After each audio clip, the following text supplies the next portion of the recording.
इसके बारे में हमको ओवरऑल आप व्यू दे सके तो। देखिए, ऐसा ही हमारा बहुत ही रॉबस्ट क्वार्टर था मैम, बहुत अच्छा क्वार्टर था डेफ़िनेटली। और हम लोगों ने, अगर आप ठीक से देखेंगे, तो हमने पूरे साल का जो पिछले पूरे साल का रेवेन्यू 9 महीनों में कर लिया है। पिछले साल हमारा रेवेन्यू 443-45 करोड़ था, हम ऑलरेडी 453 करोड़ कर चुके हैं। और प्रॉफ़िट का दोनों का फ़िगर हमने जो पूरे साल का था उसको अचीव कर लिया है। बेसिकली अगर देखें, जो 40% सीएजीआर हम बोलते आए हैं, हम उस ग्रोथ मोमेंटम को बिल्कुल मेंटेन करते रहे हैं और पूरा उसी तरीके से गया है, तो काफ़ी रॉबस्ट क्वार्टर था हमारे लिए ये।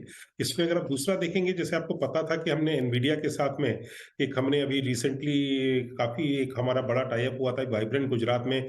शंकर त्रिवेदी जी ने भी ऑलरेडी मोदी जी के सामने वहाँ पे स्पीच पे बोला है, जिसके अंदर कि उन्होंने बताया है एनवीडिया के लिए नेटवर्क का नाम लिया है, जो कि मेक इन इंडिया पार्टनर है।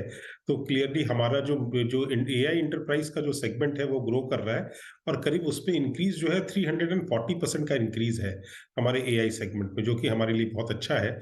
दूसरा ये है कि एक जो विक्रम साराभाई स्पेस सेंटर, जो इसरो की बहुत बड़ी बॉडी है, उसका जो लार्जेस्ट सुपर कंप्यूटर है, उसका भी ऑर्डर हमारे को आ गया है। तो दैट इज वो भी करीब 150 करोड़ के रुपए के लगभग का है। और तीसरी सबसे अच्छी बात यह है कि पीएलआई इंसेंटिव जो सरकार ने अनाउंस किया था, जो हम जिसके एलिजिबल थे, लास्ट ईयर क्लेम भरे थे हमने, वो इंसेंटिव भी हमारे को रिसीव हो गया है। तो ये प्रूव करता है कि सरकार जो बोलती है वो देती है, और हमारे को इंसेंटिव्स रियलिटी में मिले भी हैं। तो ओवरऑल अगर देखेंगे तो क्वार्टर काफी अच्छा रहा है। हमारा ऑर्डर बुक बहुत अच्छा है, which basically gives us the confidence कि हमने जो भी अपने जो पूरे ईयर के जो नंबर बोले हैं, उन नंबर में हमारे को कोई चैलेंज और कोई दिक्कत नहीं आएगी। और डेफिनेटली बिकॉज हम ऑलरेडी 453 करोड़ पे हैं, 40% सीएजीआर पे ग्रो करते हैं तो हमारा ऑर्डर बुक सफिशिएंट है। हमारी पाइपलाइन देखो तो करीब 3200 करोड़ की पाइपलाइन है, जिसके अंदर करीब 300 करोड़ ऑलरेडी L1 है हम लोग। तो बेसिकली हमारे को काफी रॉबस्ट ऑर्डर बुक और सिचुएशन है, जो कि मतलब अगले फ्यू क्वार्टर्स के लिए हम लोग को पूरा कॉन्फिडेंस देती है कि हम लोग अपना ग्रोथ मोमेंटम को मेंटेन करेंगे। हुँ।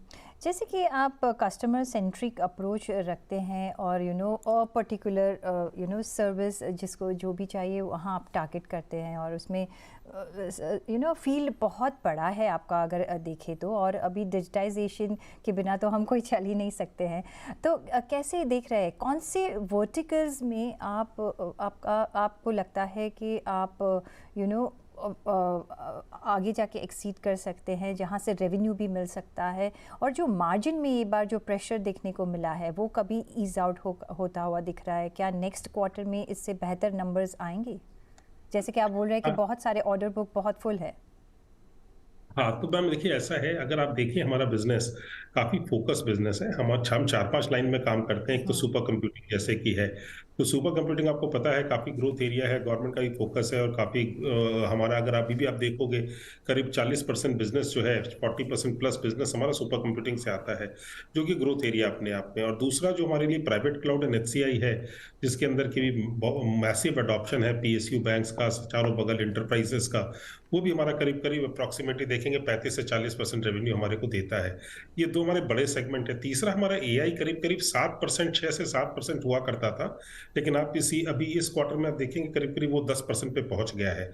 तो अगर आप सही देखें तो अप्रॉक्सिमेटली अगर आप पूछते हैं कि अगले ईयर में ग्रोथ एरिया क्या रहेगा, डेफिनिटली हमारे जो भी जिस सेगमेंट पे हम काम कर रहे हैं, सारे ग्रोथ एरिया वाले सेगमेंट हैं, और हम लोग उन्हीं पे काम कर रहे हैं। तो प्राइमरी लेकिन एआई मेरे को लग रहा है जो भी 10% है, इससे बढ़ करके करीब-करीब 16-17% पे पहुंच जाएगा अगले 1-2 सालों में, जो मेरे को लगता है। लेकिन बाकी में भी हमारे को ग्रोथ काफ़ी अच्छी है, और 40% सीएजीआर के साथ ग्रो करेंगे तो definitely we are very buoyant about it.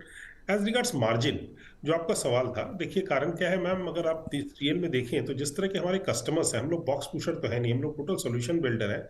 और हमारे लिए क्या है कि अगर जो हमारे जो कस्टमर हैं, ये तो वो लार्ज गवर्नमेंट इंटरप्राइजेस हैं, चाहे बेसिकली इंडिया की जो टॉप बेसिकली कारपोरेट बॉडीज हैं वो हैं। ये हम लोग एसएमबी में और स्मॉल में है नहीं।